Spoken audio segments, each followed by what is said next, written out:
21절에서 26절까지 사도 바울은 복음의 핵심을 우리에게 전해주고 있습니다. 그것은 1장 17절에도 나와 있는 것처럼 하나님의 의가 나타났다라는 것입니다. 인간이 어려움을 받는 길이 열린 겁니다. 이게 복음인 겁니다. 죄인인 인간이 어렵게 되었다 이 말입니다. 죄로 인해서 하나님과 떨어졌죠. 단절되었죠. 하나님 없는 삶을 사는 불행할 수밖에 없는 그런 인생이 하나님이 어렵게 하는 길을 열어주신 거예요. 이게 복음이다 말입니다. 이 인간이 모든 인류가 갖고 있는 가장 큰 난제입니다. 뭘 먹을까? 뭘 입을까? 어떻게 하면 재미있게 행복하게 살까? 이런 관심이 크지만 사실은 알고 보면 가장 큰 문제는 뭐냐? 죄인이 어떻게 어려움을 입을 수 있는가? 이 문제입니다. 죽어버리면 아무 소용이 없어요. 우리가 그렇게 바라던 행복도 죽고 나면 아무 소용이 없단 말이죠. 그죠? 이 땅에서 뭘 먹고 뭘 마시든 모든 인류가 죽음에 직면해 있다 이 말이에요. 뭐로 인해서요? 죄로 인해서 다 이제 죽음에 직면되어 있다 이 말이에요. 이게 인류의 가장 큰 문제예요. 알고 보면 가장 큰 문제다. 이걸 하나님이 해결해 주셨다. 인간을 어렵게 하는 게 어떻게 가능해졌느냐? 이게 어떻게 가능해졌다고 그래요? 24절에 보니까 그리스도 예수 안에 있는 성령으로 말미암아. 그리고 25절에 보니까 이 예수를 하나님께서 화목제물로 세워주셨다 표현하고 있잖아요. 그러므로 사람들이 화목제물이신 예수 그리스도를 믿음으로 구원을 얻게 됐다. 하나님의 의를 잊게 되었다 하는 게 복음의 결론인 것이죠. 하나님께서 화목제물이 되어주셨다. 왜? 죄인인 우리가 하나님과 불화됐잖아요. 떨어져 나갔잖아요. 관계가 깨어져 버렸잖아요. 죄로 인해서. 이게 불화된 상태잖아요. 그러니까 예수님의 죽음으로 인해서 하나님과 다시 인간이 화목하게 되되 화목제물인데 다른 말로 하면 대속제물이 되고 속죄제물이 되는 것이 똑같은 이야기예요. 이걸 어디서부터 보여주셨다? 옛날에 구약의 제사법에서 벌써 보여주신 거예요. 그래서 속죄제는 뭐냐 하면 죄를 지은 인간이 하나님 앞에 속죄 제물을 들고 넣어죠. 그리고 그 제사자가 속죄 제물에게 안수를 합니다. 자기 죄를 데리고 온 희생 제물에게 전가시키는 거예요. 그리고 그 속죄 제물을 죽이는 겁니다. 그 속죄 제물이 죽죠. 피를 흘리고 죽어요. 근데 이것을 하나님께서 뭐라고 약속을 해 주셨냐?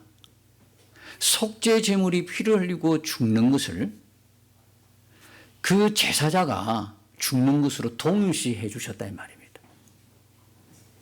원래는 누가 죽어야 되는 거예요? 죄인인 그 사람이 죽어야 되는 거예요. 제사자가 죽어야 되는 거예요. 죄인인 그 제사자가 죽어야 되는데 하나님은 뭐라고 인정하셨냐면 그 제사자가 자기 죄를 전가시킨 제물, 희생제물에 피를 흘리고 죽는 걸 보고 동일시했단 말이에요. 그래서 제사자가 이제 그 희생제물에 피를 흘리고 죽는 것을 믿으면 하나님이 그의 죄를 다 용서해 주신 거다. 다시 하나님과 뭐 하게 됐다? 화목하게 되는 것을 허락하신 거예요. 이 속죄 제물의 이 죄를 이거는 뭡니까? 모형이라 그랬죠. 한 그림자입니다. 실상 어디 있습니까? 원형은 어디 있습니까? 예수 그리스도의 십자가를 말씀하고 있는 거예요.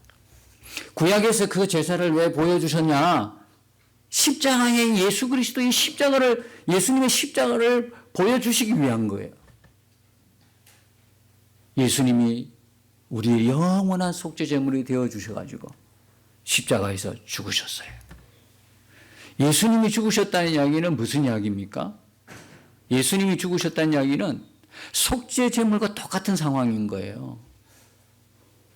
예수님이 속죄제물이 되셔서 피 흘리고 죽으신 것을 하나님은 누구도 죽었다고 인정하시는 거예요. 저도 그렇고 여러분도 그렇고 저와 여러분이 죽은 것으로 인정하신다 이 말입니다. 근데 우리가 그것을 그대로 믿으면 어떻게 돼요? 하나님이 우리의 죄를 다 용서하신다. 다시 하나님과 화목하게 된다는 거예요. 이게 여러분 복음인 것입니다. 믿으면. 그래서 그 피를 믿으면 그 말이 바로 그 말씀인 거예요. 여러분, 예수님께서 우리 죄를 담당하시고 희생제물이 되어서 십자가에 죽으셨습니다. 우리가 그 사실을 그대로 받아들이고 고백하고 믿게 되면 하나님이 그 희생제물이신 예수님 죽음과 함께 우리도 죽었다고 인정하시는 거예요. 나는 죽고 예수로 살게 되는 것이죠. 여러분, 우리가 어떻게 하나님의 어려움을 입었는 걸 어떻게 알 수 있습니까? 여러분이 하나님의 어려운 자가 된 걸 어떻게 알 수 있을까요? 여러분이 십자가에 죽은 걸 어떻게 알 수 있을까요? 예수님이 십자가에 죽으신 것을 보면 아는 것입니다. 예수님 분명히 십자가 죽으셨지요. 분명하지요. 예수님이 십자가에 죽은 것이 분명하면 내 죄도 어떻게 됐다는 거예요? 용서받았다는 게 분명한 거예요. 나도 죽었다는 게 분명한 거예요. 내가 하나님의 어려운 자가 되었다. 하나님이 나를 어렵다 하셨다는 게 분명한 증거가 된다는 이야기입니다. 그래서 이제 어떻게 해야 돼요? 어려움을 입었기 때문에 옛날처럼 살면 안 된다 이 말입니다. 여러분, 그 어려움을 잊기 위해서 우리가 노력한 게 뭐가 있습니까? 하나도 없습니다. 죄인이 어떻게 의인 되기 위해서 노력해서 되겠습니까? 무슨 공로 세운다고 되겠습니까? 하나님이 하시는 일에 조금 도와드린다고 되겠습니까? 전적으로 안 되는 겁니다. 왜? 전적으로 타락한 존재예요. 아무것도 무능한 존재, 아무것도 할 수 없는 존재. 그냥 죄의 형벌로 죽음이 기다리는 존재. 아니, 죽은 존재예요. 죄와 허물로 죽었던 너희를 살리셨도다. 예수 그리스도의 십자가로. 그러니까 여러분, 우리가 구원받았다, 하나님의 어려움을 입었다, 전적인 하나님의 은혜인 걸 우리는 고백해야 되는 거예요. 그 어려움을 입은 자로서 어떻게 살아야 되는가? 답이 나와 있잖아요, 이제. 옛날처럼 살면 안 돼요. 예수님 모르는 때에 그렇게 살면 안 된다고, 이제. 달라지는 거예요. 변화된 거예요. 새로워진 거예요. 구원 얻는 믿음은요, 삶이 변화되는 믿음이에요. 믿음이 두 가지가 있어요. 야고보서 2장에도 나온 것처럼 가짜가 있고 진짜가 있어요. 가짜는요, 행함이 없는, 삶이 전혀 변화되지 않는 믿음. 그걸 뭐라고 그래요? 그건 지적인 동의하는 거예요. 지적으로 들어보고, 예, 알겠어요. 어떤 사람이 그랬다는 거 아니겠어요? 전도할 때, 당신 죄인입니다. 내가 무슨 죄를 지었습니까? 이 사람이 죄인이라는 걸 밝혀내야 되잖아요. 어쨌든 간에. 전도자는 너 죄인이라는 걸 밝혀내야 되잖아요. 거짓말을 지금까지 한 번도 안 하셨습니까? 어떻게 거짓말을 한 번도 지금까지 살아오면서 한 번도 안 한 적이 누가 있겠어요? 아니거든. 한 번만 하셨습니까? 아니요. 여러 번 했지요. 그 외에 나쁜 짓은 안 하셨습니까? 뭐 이래저래 막 이유를 대는 거예요. 그죠? 여러 가지 이유를 대면서 이 사람 죄인인 걸 밝혀내야 되잖아요. 그럼 결국 죄인이야. 죄 안 지은 때가 없었거든. 남 미워하지요. 용서하지 않지요. 뭐 행위로 드러난 죄뿐만 아니라 마음의 죄까지도 합치면 세상에 죄인 아는 사람이 단 한 사람 없다 그랬잖아요. 행위로도 뭐 어렵다 입을 말다 단 한 사람 없다 그랬잖아요. 그럼 그 사람이 인정을 해요. 내 죄인이네요. 그래, 내 죄인이네요. 정말 그게 그 사람의 고백이 진짜 죄인이라는 믿음에서 고백하는 것입니까? 그런 고백으로는 예수님을 영접할 수가 없어요. 그냥 지적으로만 동의하는 거예요. 교리적인 믿음 수준에 머물러 있는 거예요. 진짜 믿음은요, 뭐냐 하면 믿었기에 예수님을 내 마음에 주님으로 영접하는 거예요. 그걸로 끝나는 게 아니라 내 마음에 주님으로 영접하고 내 삶에 그분이 실제적으로 주인이 되시는 믿음이에요. 삶이 바뀌죠. 확 하고 삶이 안 바뀔 수가 없는 거예요. 그러니까 실제적으로 우리가 예수를 믿고 난 이후에 삶이 많이 바뀌었어요. 안 바뀐 것처럼 많이 바뀌었어요. 생각도 바뀌고 가치관도 바뀌고 추구하는 것도 바뀌고 다 생각과 마음도 많이 바뀌고 많이 바뀌었어요. 그런데 전혀 안 바뀌었어요. 이건 좀 심각해요. 가짜 믿음이에요. 행함이 없는 믿음. 야고보서 2장 17절에 있는 것처럼 행함 없는 믿음이에요. 이걸 그냥 빌리브한 믿음이에요. 그냥 교리적인 믿음이에요. 성경 속에 그런 게 있어요. 귀신들도 하나님의 아들인 걸 고백하잖아요. 믿음으로 고백하잖아요. 그 믿음은 가짜예요.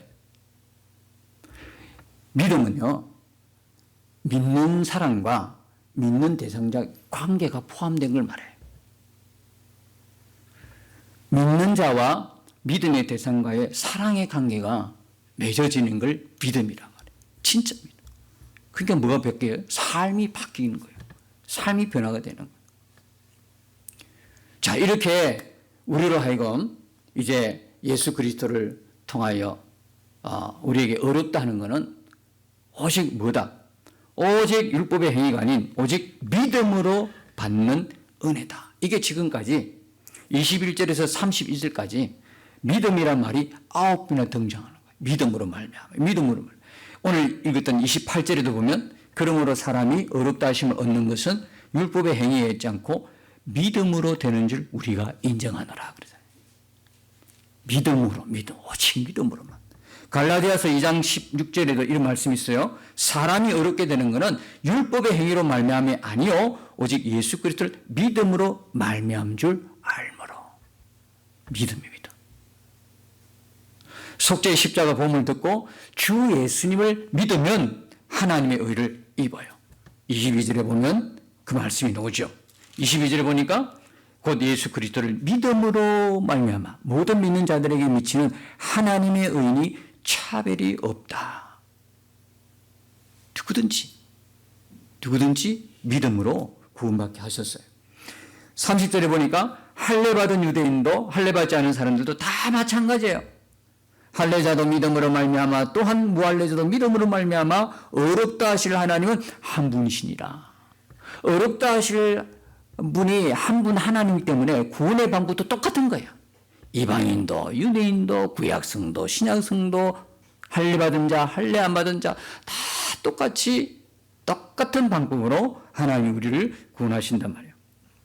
그래서 예수님을 믿음으로 어렵다함을 받는 것은 그저 주어지는 은혜다. 값없이 주어지는 은혜다 하고 24절에 말씀하는 거예요. 그리스도 예수 안에 있는 속량으로 말미암아 하나님의 은혜로 값없이 어렵다 하심을 얻은 자 되었느니라. 은혜로 받은 거야. 아무것도 우리는 한 게 없어. 값을 치른 적이 없어. 왜 값없이 주신 은혜라 그래요? 예수님이 십자가에서 우리 대신에 다 치러주셨기 때문에 이미 우리가 치를 게 없어. 그냥 무상으로 받은 거야. 그냥 받은 거예요. 아멘. 감사합니다. 선물이야, 선물. 에베소서 2장 8절과 9절에 보니 너희는 그 은혜로 말미암아 은혜로 인하여 믿음으로 말미암아 구원을 얻었나니 이것은 너희에게 난 것이 아니라 하나님의 선물이라 그러잖아요. 행위에서 난 것이 아니 누구든지 자랑치 못하게 하려 합니다. 하나님의 선물이라는 거예요. 아멘. 감사합니다. 왜 고집이 많은지. 그냥 하나님의 그저 주시는 은혜입니다만 사람들이 기뻐해야 되잖아요. 감사해야 되잖아요. 나 같은 죄인 구원해 주시니 얼마나 좋아요. 그렇죠? 그렇게 받아들이는데 사람들이 그렇게 받지를 않아. 거부하고 있어. 왜 그래요? 타락한 인간의 본성이 뭡니까? 자기 자랑이에요. 내가 뭔가를 해야 이런 것 같아. 성취감이 있잖아요. 교만한 거거든요. 내가 자랑하고 내가 했던 걸 과시하려고 싶고 그러잖아요. 누가복음 18장에 보니까 자기를 어렵다 여기고 남을 무시하는 사람이 있죠. 그죠? 그게 누굽니까? 바리새인 비유가 나오잖아요. 바리새인은요, 자기 했던 걸 막 자랑합니다. 막 자랑해요. 그런데 세리는 어떻게 합니까? 하나님 나를 불쌍히 여기달라고. 나를 불쌍히 여기달라고. 저는 죄인입니다. 하나님의 판단은 뭡니까? 누가 어렵다 함을 입었다 했습니까? 바리새인입니까? 세리입니까? 세리요. 세리가 불쌍함을 입고 갔어요. 야, 그게 몰라요. 고상하고 우아한 사람이 더 죄인이요. 죄인일 수가 있단 말입니다. 우리가 외모로, 신분으로 죄를 가지고 사람을 차별하면 안 돼. 우리에게 주신 하나님에도 차별이 없지만 그렇게 죄도 그렇게 차별하면 안 되는 거예요. 응? 세리가 더 많은 죄를 지은 것 같죠? 하나님의 판단은 그게 아니었다는 거예요. 오히려요, 곱상한 사람이 참 위험한 사람이요. 더 큰 죄인일 수 있어요. 얼굴이 험악하고 온몸에 문신인 사람은 알아서 우리가 경계를 하잖아. 그죠? 알아서 경계를 해요. 생긴 자체가 아주 그냥 아주 겁나는 사람이 있어. 그럼 미리 딱 경계를 해요. 근데 여자처럼 너무너무 곱상해. 너무 요즘 아이들로 이야기하면, 아이들의 그 표현으로 이야기하면 뭐 아이돌 출신, 너무 예뻐. 근데요, 알고 보면 그 사람 속이 더 무서울 수가 있어. 절대 우리는 그 모양으로 사람 판단하면 안 돼요. 안 돼. 잘 몰라, 우리는. 그 속에 뭐가 들어있는지. 알 길이 없어요. 그러니까 여러분, 그렇단 말입니다. 하나님께서 우리에게 그냥 주신 은혜. 그러니까 27절에 뭐라고 합니까? 27절에 그런저 자랑할 데가 어디냐? 있을 수가 없느니라. 그저 하나님이 주신 은혜요. 그게 자랑할 데가 있냐 없냐 물어보는 거예요. 지금까지 복음 전했다가 사도 바울이 질문 형태로 질문을 던지는 거예요. 질문 던지고 답하고 문답 형식으로 쫙 4장까지 연결이 됩니다. 쭉 연결 몇 가지 질문을 통해서. 첫 번째 질문은 뭐냐? 그런데 자랑할 데가 있냐? 여러분에게 묻습니다. 여러분 자랑할 데가 있습니까? 없죠. 그러니까 어디 있느냐 했더니 있을 수가 없느니라 그래요. 값없이 주시는 은혜의 복음을 진정으로 우리가 이해했다면 자랑할 것이라는 아무것도 없음을 고백하지 않을 수가 없죠. 아까 조금 전에 에베소서 2장 8절과 9절 말씀처럼 은혜로 주시다. 아무도 자랑하지 못하도록 오직 하나님만 자랑 받으시기에 합당하신 분이기 때문에 하나님만. 우리 신앙이라는 거는요, 뭐냐 하면 무슨 일을 행해야 한다는 것에서 시작하지 않아요. 그게 문제가 아니에요. 나를 아는 거예요, 나를. 나에겐 전적 무능하구나. 자랑할 게 아무것도 없구나. 나는 아주 무가치한 존재구나. 이런 비참한 존재인 것을 아는 것에서 신앙을 출발합니다. 여러분 고린도전서 1장 28절과 29절의 말씀, 이 말씀 있어요. 하나님께서 세상에 천한 것과 멸시받는 것들과 없는 것들을 택하사 있는 것들을 피하려 하시나니 이는 아무 육체로도 하나님 앞에서 자랑하지 못하게 하려 하심이니라. 기분 나쁩니까? 하나님을 택했는데 누굴 택했다는 거예요? 천한 것, 그 다음에 멸시받는 것들, 없는 것들. 듣기로는 굉장히 기분 나쁘죠. 기분 좋지 않죠. 내가 천한 거야. 없는 것이, 그걸 인정해. 뭐 재산이 없어. 멸시받는 것들. 야, 참 기분 안 좋다, 그죠? 좀 좋은 표현하면 안 되나? 그런데 여러분, 보세요. 천한 것들, 멸시받는 것들, 없는 것들의 공통점이 뭘까요? 자랑할 게 없어. 이렇게 실제로 살면서 자랑하고 내세운다는 건 바보지. 그 좀 이상한 사람 아니에요? 정신 이상한 사람 아니에요? 굉장히 가난하게 찌들게 누가 봐도 도움이 필요하게 살면서도 늘 그 입에서 나오는 말이 왕년에 이 소리가 나오는 거예요. 왕년에 나는 기업을 했고 지금은 뭡니까? 노숙을 해도 왕년에. 그런 분들이 역 근처에 많다고 이야기하더라고요. 왕년에 그 이야기 들으면 여러분 마음이 어때요? 참 적은하죠. 응? 지금 묻고 뭐 이렇게 멸시받는 위치에 있는데도 왜 계속 왕년에 해대면 얼마나 안 됐을까요? 얼마나 마음이 좀 안 좋을까요? 그렇죠? 여러분 그 이야기가 아니에요. 이 말씀은 공통점이 뭐냐? 자랑할 게 없는 자를 하나님이 부르신 거야. 부자라 그래도요, 돈 많아도요, 그 사람은 자기를 자랑 안 하는 사람이 있어요. 그 사람은 오직 자기를 구하신 하나님만 자랑하는 사람이 있어요. 가난하게 그렇게 찌들게 가난하게 사는데도 입만 열면 자기 자랑하는 사람이 있어요. 그래서 이런 사람들을 택해가지고 있는 것들을 피하려 하는, 있는 것들의 공통점이 뭡니까? 있으니까 자꾸 자랑하는 거예요. 자꾸. 여러분, 나는 이 말씀 받고 너무 감사해. 하나님이 나를 천한 것들로, 그 다음에 멸시받는 것들로, 없는 것들 속에 나를 탁 불러주시니까. 난 진짜 자랑할 게 아무것도 없거든. 오직 하나님 외에. 그런데 가끔 보면 또 정신이 이상해져가지고 자꾸 자기 자랑, 자식 자랑할 때도 있고, 내가 쌓아 올렸던 캐리어 자랑할 때도 있고, 커리어 자랑할 때도 있고, 그냥 괜히 자랑도 아닌 걸 가지고 막 얼마나 못났으면 믿음을 자랑할까. 나는 너보다 믿음이 많아. 너보다 믿음이 강해. 믿음이 커. 기가 막히죠. 어떻게 믿음을 자랑합니까? 그저 받은 은혜에 감사할 뿐인데. 그 조금만 틈만 주면 우리는 자랑하기 바쁘다 이 말입니다. 너무너무 참 미숙하고 어리석고 조금 연약한 면이 우리에게 많다 이 말입니다. 두 번째 질문은 뭐냐? 무슨 법으로냐? 행위로냐? 하고 묻고 있어요. 무슨 법으로냐? 무슨 원리냐? 행위의 원리냐? 여전히 뭐라고? 오직 믿음의 법이다. 믿음의 법으로다. 그렇게 이야기하잖아요. 오직 무슨 법으로 행위로냐? 아니다. 오직 믿음의 법으로니라.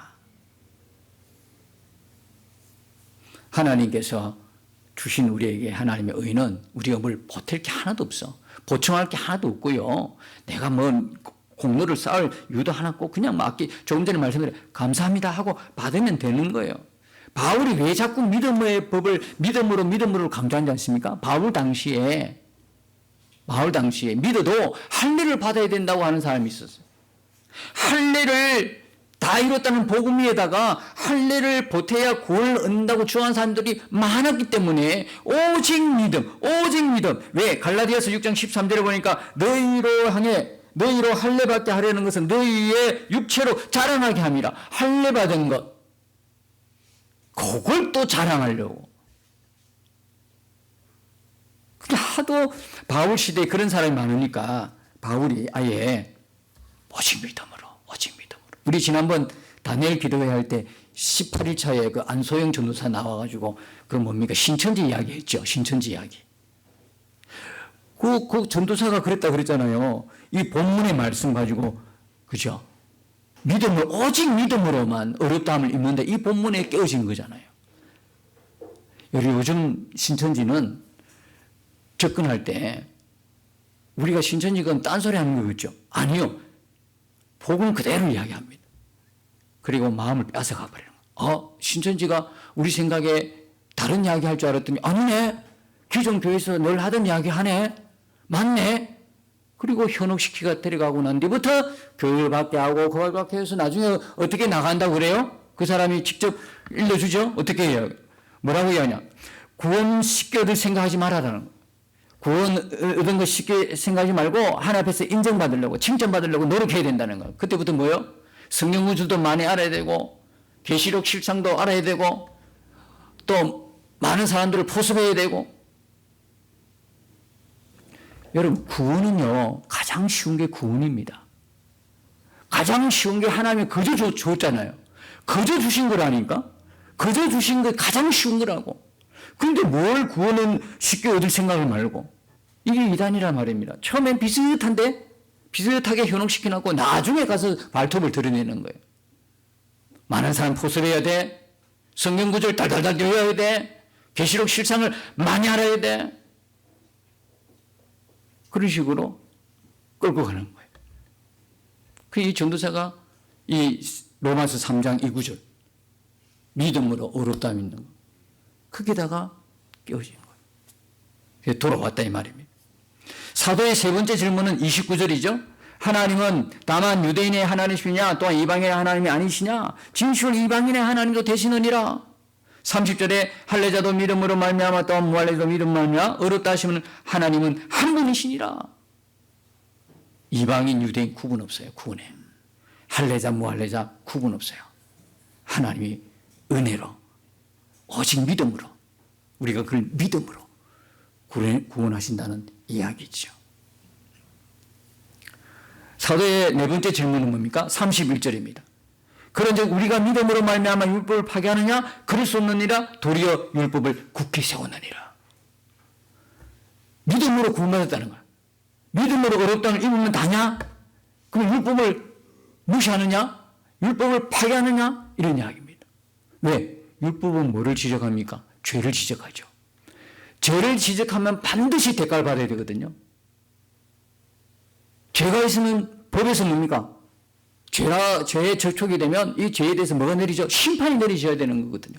근데 믿음은 다냐? 믿음으로? 믿음으로 어렵다고 하다면 이게 율법은 그럼 뭐 해야 되는 거예요? 율법이 하는 역할이 없잖아요. 하나님께서 아니야 이건 내가 아예 작정하기로 구원한 나의 자녀들이야. 법이 무시돼. 법의 심판 안 받아도 돼. 내가 은혜로 내가 구원할 거야. 이렇게 되면 어떤 일이 벌어질까요? 이러면 어떻게 되죠? 하나님의 공의가 어긋나는 거예요. 하나님의 공의는 뭡니까? 법은 반드시 뭘 받아야 돼? 죄는 반드시 뭘? 심판받아야 되는 거거든요. 그러니까 하나님의 공의가 스스로 무너뜨리잖아요. 그러면 율법을 폐기하는 거고 율법을 무시하는 거예요. 근데 하나님은요. 하나님마저도 율법을 무시하지 않았어요. 어떻게 해요? 그 죄에 대해서 하나님이 대가를 지불하도록 하셨어요. 죄에 대한 진노를 내리시고 죄에 대해 심판하셨어요. 다만 우리에게 내리지 않으셨다는 거예요. 우리에게 내릴 죄에 대한 심판, 죄에 대한 진노를, 죄에 대한 죽음의 대가를 우리가 아닌 그 아들 예수 그리스도에게 다 전가시켜버렸다. 그래서 그분은 우리의 뭡니까? 속죄제물이다, 희생제물이다, 대속제물이다 라고 표현하는 거예요. 우리의 모든 죄를. 그래서 로마서 8장 3절에 보니까 율법이 육신으로 말미암아 연약하여 할 수 없는 그것을, 율법이 연약하여 뭡니까? 육신으로 말미암아 연약하여 할 수 없는 것이 뭡니까? 구원입니다. 구원. 율법을 다 지켜야 구원받잖아요. 근데 그걸 다 지킬 육신이 어디 있습니까? 사람이 어디 있습니까? 그러니까 율법이 육신으로 말미암아 연약하여 할 수 없는 구원을 하나님은 하시나니 곧 죄로 말미암아 자기 아들을 죄 있는 육신의 몸으로 보내사 그 몸의 죄를 정하사 예수님께 몽땅 다 죄를 덮었었단 말입니다. 예수님께 다 전가시켰다 이 말입니다. 여러분 옛날에 구약의 제사법은 속죄제물, 그죠? 화목제물에다가 죽음을 명했잖아, 그죠? 그런데 지금은요, 하나님께서는 아들을 제물로 주셨으니, 이건 율법을 세워줘도 보통 세워준 게 아니야. 율법을 가장 귀하게 세워주신 거야. 굳세게 세워준 거야. 전혀 율법을 피하지 않고, 아니, 동물도 아니라니까, 제물도 아니라니까, 아들을 주다. 저와 여러분에게 내릴 죄에 대한 심판이 누구에게? 예수님께로 다 전가시키고 율법을 다 세워놓고 이루신 복음이다 이 말입니다. 이게 얼마나 감사합니까? 이게 얼마나 놀라운 일입니까? 그러면 여러분 우리가 이것을 알면 이제 우리들에게 사랑으로 오면 우리들은 과연 어떻게 되느냐? 우리가 믿음으로 말미암아 율법을 파괴하느냐? 율법 뭡니까? 죄를 지적하는 거죠. 다시 말하면 믿음으로 구원받으면 죄와 아무 상관이 없느냐? 죄를 지어도 괜찮느냐? 이런 이야기. 이런 이단이 있죠. 이 이단이 누굽니까? 구원파입니다. 제3 많이 떠드는 거 봤죠? 죄 사함 받고 구원받으면 그 다음부터는 죄와 아무런 상관없어요. 죄져도 괜찮은 거예요. 아무런 상관없어요. 이 말씀에 정면 대치되는 거죠. 우리가 믿음으로 말미암아 율법을 파괴하느냐? 믿어서 구원받았다고 해서 마음대로 이제 죄짓고 살아도 되느냐? 이 이야기입니다.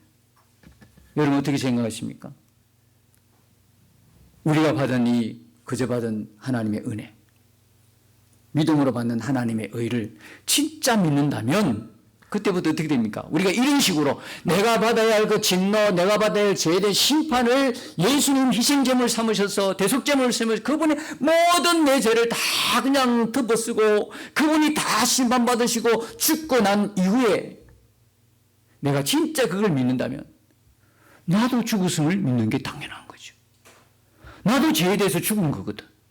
예수님이 죽으신 거 나도 죽은 거 아니야?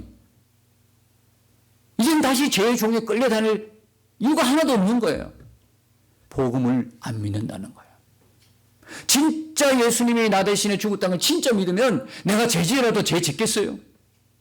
실수하고 연약하여 제가 늘 말씀드리잖아요. 한두 번은 모르지만 반복해서 그 죄를 계속 반복해서 지을 수가 없는 거예요. 왜? 그분이 나의 주님이 되셨기 때문에. 그분이 나의 주님이시잖아요. 그분이 나의 주님이신데 어떻게 주님과 제가 함께 갈 수가 있겠냐고. 말이 안 맞는 거예요. 말이 안 되는 사실이에요. 그러니까 이단인 거죠. 믿음으로 구원받고 난 이후에 죄와 아무 죄도 상관없다. 이게 말이 되느냐고요. 그러니까 여러분, 은혜 받은 사람은요, 율법을 무시 않고 도리어 율법을 더 잘 지키게 되는데, 은혜를 아는 사람은 은혜를 악용해가지고 죄 짓는 것을 가볍게 여기잖아요. 내가 이렇게 구원받았어. 할렐루야. 이제 마음껏 죄를 지어야 되겠다. 안 된다 이 말입니다. 죄를 짓는 걸 가볍게 여기잖아요. 목숨처럼 고통스러움을 느끼는 거예요. 죄에 대해서 고통을 느끼는 거예요, 이게. 그리고 이렇게 이제 내가 그저 하나님께서 주신 은혜로 구원받았음을 확실히 믿으면 하나님의 법에 순종하는 것이 기쁘고 하나님 말씀대로 살고 싶어지는 마음이 막 있다고요, 내 안에. 믿음과 순종은 같이 가는 짝이에요. 여러분 하나님 말씀에 순종이 안 되면 그 이유가 뭐냐면 하나님을 안 믿기 때문에 그런 거예요. 믿으면 반드시 순종이 따라갑니다. 믿음과 순종은 한 짝이에요. 믿는다고 하는데 하나님 말씀에 순종이 없다? 알고 보면 안 믿는 거예요. 그러니까 우리가 이렇게 믿음으로 말미암아 그죠? 율법을 절대로 파괴할 수 없어요. 죄를 가볍게 이길 수가 없어요. 죄와 싸우는 사람이 되고 예수님 하나님과 동행함을 통해서 죄를 이기고 승리하는 게 막 갈망이 막 내 속에서 끌어오는 거예요. 믿음으로 어렵다함을 받았으니까 주님이 더 사랑스러워지는 거예요. 주님을 더 사랑해야 되겠다. 그리고 말씀이 더 사모가 되고 말씀대로 살기가 막 갈망이 되는 거예요, 여러분. 그게 정상이에요. 그게 믿음으로 어렵다함을 입은 사람들의 특징이에요. 자랑도 안 하지만 내가 구원받은 것에 내가 뭐 했다 자랑도 안 하지만 이렇게 율법을 세우는 겁니다. 하나님 말씀으로 살아가려고 갈망하고 예를 쓰게 된다는 말씀인 것입니다. 사랑하는 성도 여러분, 하나님이 우리를 어렵다 하셨어요. 근데 우리가 그걸 믿음으로 거저 주시는 그 은혜로, 값없는 은혜로 거저 주시는 그 믿음으로 어렵다 하시는 이 사실을 믿으면 이 말씀이 너무 귀하잖아요. 이 진리의 복음이 너무 귀하잖아요. 이 말씀 붙들고 복음대로 살아가려고, 이 말씀대로 살아가려고 마음속에 막 끓어오르는 갈망이죠. 주님을 더 사랑하고 싶고 주님을 더 그죠? 찬송하고 싶고 은혜 가운데 머물고 싶은 그 마음이 충만해지는 거잖아요. 우리들의 삶이 복음적인 삶, 말씀 위에 바른 복음 위에 바른 성도의 삶.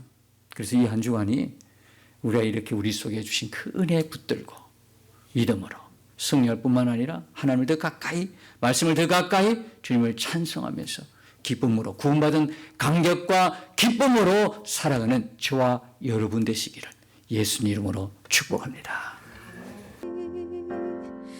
날마다 믿음으로 사랑하네